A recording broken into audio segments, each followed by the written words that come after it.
Yeah, Thinking Women Extra. So we've been Extra talking discussion. about not drinking. Yeah. The whole thing. Sober October is upon us. It is. And so we've been thinking about, Whether you do it or not, really. yeah, and your motivation behind it. And I am doing Sober October. Good for you. And in fact, what I am going to do is take that a bit further and do 90 days. You're going to do Sober October, November and December. Good for you. Because I have had a massive summer and had so much fun. And as a 57-year-old woman, sadly, my body's just not tolerating alcohol in the way that it used to. And I love red wine, but it just doesn't love me. And it just makes me so tired. But let's put it out there. It is a poison. It's So a I really don't bad think toxin. alcohol loves anybody. No, and I tell you And- what, I did watch, and anybody wants to follow the science upon this. Andrew Huberman, who's a scientist at Stanford University, he's done. His podcasts are amazing about nutrition and the brain and everything. He's done a podcast on alcohol and the brain, basically, and it's really freaked me out. So watch that, but. You know, I get so tired, I can't focus, the brain fog, and I eat really, really healthily, and so do a lot of people, and everything for me is ticking the boxes. The only thing that I'm doing that's poisoning myself is drinking alcohol. So this is an interesting thing because we were talking earlier. So you've got it all sorted apart from that bit. So that's the bit you want to sort out. Yeah. I'm in a slightly different position. So I think, as a lot of you know, I've got 2 little girls.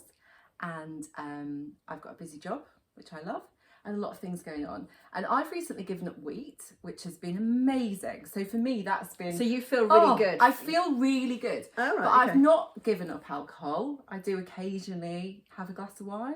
I don't have as much as I used to, but I've not given it up totally.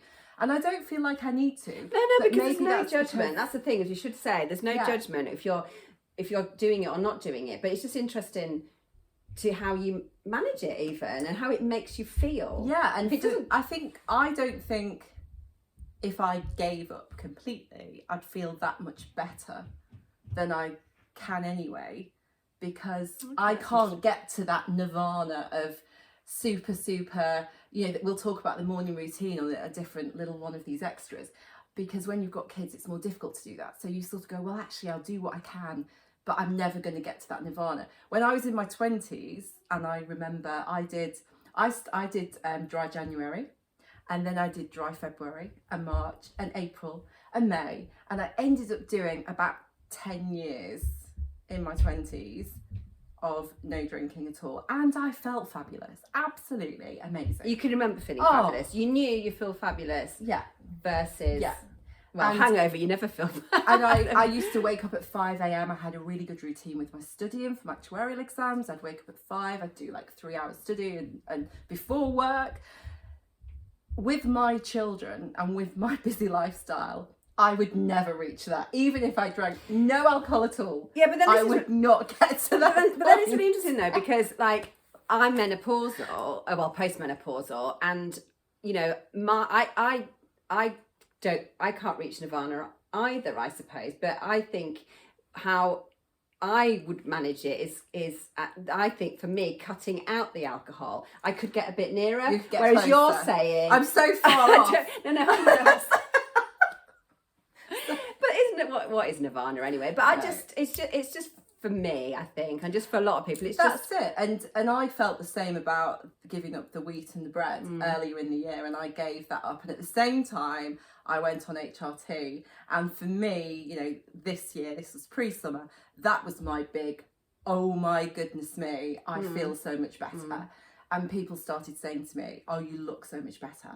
Oh, you're operating on your A game. I remember one of my colleagues who said to me, like, Mags, you're back on your A game. And I was like, hell yes, I am. Thank you. But it's the gut-brain connection, Yeah. always, isn't it? And so if you're poisoning your gut with whatever, so wheat's your Wheat, poison, Yeah. Or I think now alcohol is my poison, because with the HRT, since I've been on HRT a year in now, I think I've become a bit allergic to alcohol as well. And this is quite common, ladies out there, just FYI. Well, there's two things that happen. Quite often, they say that at a certain age for women, you stop producing a particular enzyme that helps you sort of tolerate and process alcohol. I don't think that actually happened to me, but it does happen. That's really, really common. And the second thing is with HRT, it raises the histamines in your body. So you can become allergic to the alcohol. And that, shows itself as worse headaches and itchy skin and bad tummies. More tiredness. And it's, so it's a kind of poison to you. So it's we're sort of singing from the same song sheet. All we're saying is like, absolutely. What sometimes we want to do is cut out the thing that we and think it might be dairy. Yeah. So it might be dairy, it might be meat. It might be tomatoes. Tomatoes. Yeah, could but be anything. No, it could. No, genuinely, joking aside, it can be. Yeah.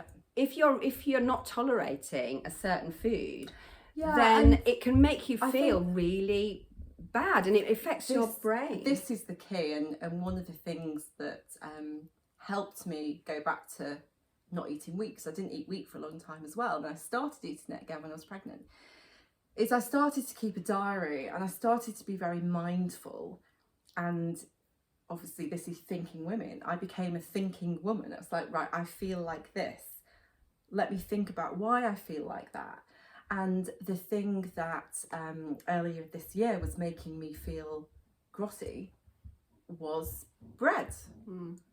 So but it's great that you found the thing that, and I think, again, I found the thing that makes me feel grotty, and when you remove it, then you feel better, be back on your A game. So, hooray for no wheat. And I did a month of no alcohol just to test myself out. Didn't miss it one bit. And of course the thing is, going back to the whole alcohol issue in society, it's, if you, like I did, I saw this big announcement because I'm me and I just had to why do we even need to do that in a strange... I didn't do this whole big, like, guys, I have news. Yeah. I've given up the Warburtons. Yeah. Sorry, there are other brands of loaf out there. And Baker Tom's was the big one for me. But, I'm off it. Just, I don't know, maybe there is something about not making a fuss about it. Yeah. And we're also desperate to say, I'm stopping drinking, but I'm not an alcoholic. That's, isn't it? In Britain, we're like, we all have to desperately not be an alcoholic. Well, I don't think we are. What's an alcoholic anyway? We don't. I actually don't. A true I've definition? done so much research into alcohol and what it does for you. I don't know. I think it's a completely individual thing.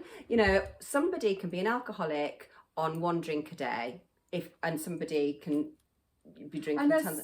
I don't know. Before, at the end of the day, it's a poison. We're all allergic to alcohol on one level. If I ate peas and it made me feel as bad as a bottle of wine, I'd never eat peas again.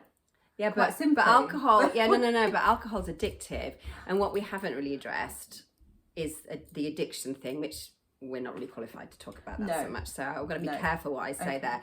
But, addiction is a whole different ball game. But alcohol is addictive.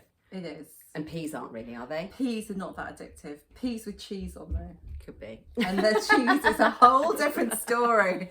I don't think I can give away from the cheese. Right, so, thank you for joining us on this little extra. And if you've got any thoughts on that, then let us know. And let us know if you're giving up the wheat or giving up the booze or the cheese or whatever.